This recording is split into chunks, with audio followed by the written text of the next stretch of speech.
Di sini kami akan membahas tentang pengangguran di masa pandemi COVID-19 ini. Sebelum saya melanjutkan, angka baiknya saya memperkenalkan diri terlebih dahulu. Perkenalkan, nama saya Imadi Angga Prawira dari kelas 11 MIPA 7 nomor absen 7. Perkenalkan, nama saya Ibtu Dipa Prasetya Aryasta nomor 10 dari kelas 11 MIPA 7. Perkenalkan, nama saya Putra Ditya Suputra Validino nomor absen 33 dari kelas 11 MIPA 7. Pertama, di sini saya akan menjelaskan tentang pengertian pengangguran secara umum. Pengangguran adalah istilah untuk orang yang tidak bekerja sama sekali, sedang mencari kerja, bekerja kurang dari 2 hari selama seminggu, atau seorang yang sedang berusaha mendapatkan pekerjaan yang layak. Umumnya pengangguran disebabkan karena jumlah angkatan kerja atau para pencari kerja tidak sebanding dengan jumlah lapangan kerja yang ada serta maupun menyerapnya. Pengangguran seringkali menjadi masalah dalam perekonomian karena adanya pengangguran, produktivitas dan pendapatan masyarakat akan berkurang sehingga dapat menyebabkan timbulnya kemiskinan dan masalah-masalah sosial lainnya. Berikutnya adalah jenis-jenis pengangguran. Jenis-jenis pengangguran terdiri dari 8 jenis. Yang pertama adalah pengangguran friksional. Jenis pengangguran ini biasanya disebabkan karena berpindah-pindah sementara dalam kehidupan seseorang. Kedua adalah pengangguran siklis. Jenis pengangguran ini disebabkan karena tenaga kerja sebagai akibat dari siklus bisnis atau fluktuasi ekonomi seperti resesi. Ini adalah pengangguran. Jenis pengangguran terjadi ketika ada ketidakcocokan antara keterampilan yang dimiliki pekerja dengan yang dibutuhkan perusahaan. Empat adalah pengangguran. Seperti namanya, jenis pengangguran yang menggambarkan situasi ketika pekerja menjadi pengangguran pada waktu-waktu yang tepat dalam situasi yang tepat ketika permintaan menurun. Pengangguran jangka panjang. Istilah pengangguran jangka panjang pada orang yang tidak memiliki pekerjaan selama 27 minggu atau lebih. Yang keenam adalah pengangguran klasik. Jenis-jenis pengangguran lainnya adalah pengangguran klasik. Pengangguran ini biasanya terjadi karena situasi upah lebih tinggi yang dapat didukung oleh hukum penawaran dan permintaan. Itu adalah pengangguran terselubung. Pengangguran terselubung adalah bentuk pengangguran di mana seorang dipekerjakan padahal sebenarnya tidak. Yang kedelapan adalah pengangguran kasual. Jenis pengangguran ini terjadi ketika pekerja tidak memiliki pekerjaan karena kontrak kerja yang berakhir. Berikutnya yaitu penyebab pengangguran di masa pandemi COVID-19.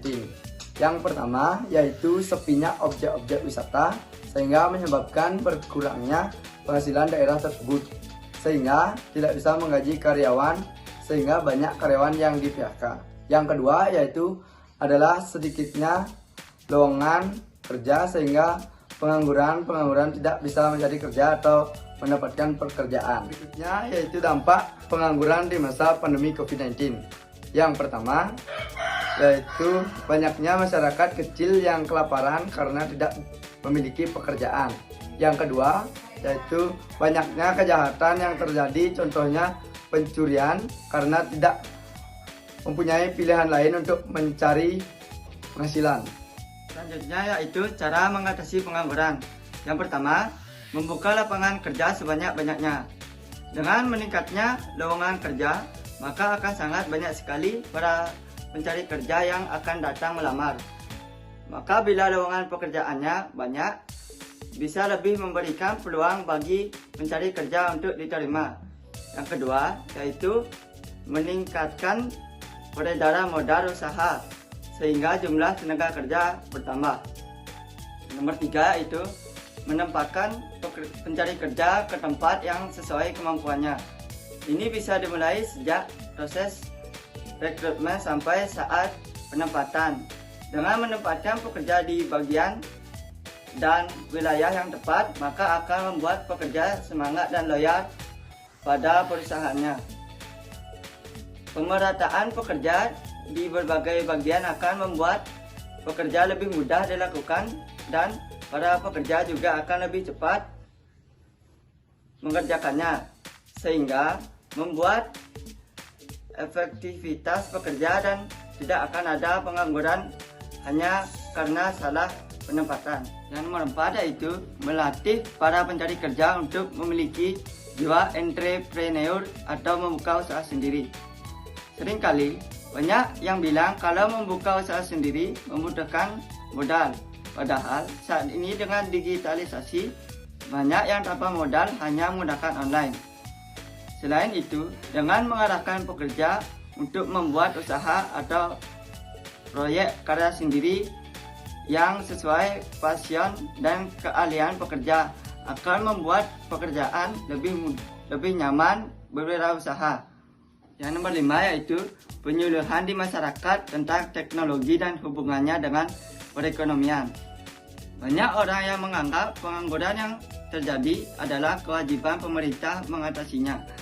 Padahal sebenarnya dalam diri pencari kerja harus lebih mengerti tentang mengatur keuangan atau teknologi yang makin marak digunakan saat ini. Yang terakhir yaitu nomor 6, training dan pelatihan sertifikasi untuk para calon pekerja. Para pekerja haruslah menjadi yang terbaik untuk melakukan pekerjaannya. Keahlian yang dimiliki harus diasah sedemikian rupa agar dapat dipergunakan baik untuk tempat dia bekerja atau perusahaan. Hal ini harus selalu menjadi komitmen agar sumber daya manusia menjadi optimal. Karena itulah keahlian memerlukan training dan pelatihan yang berhubungan dengan pekerjaan masing-masing. Yang dapat kami sampaikan, apabila ada kesalahan kata mohon dimaafkan. Kami tutup dengan Parama Santi. Om Santi Santi Santi Om.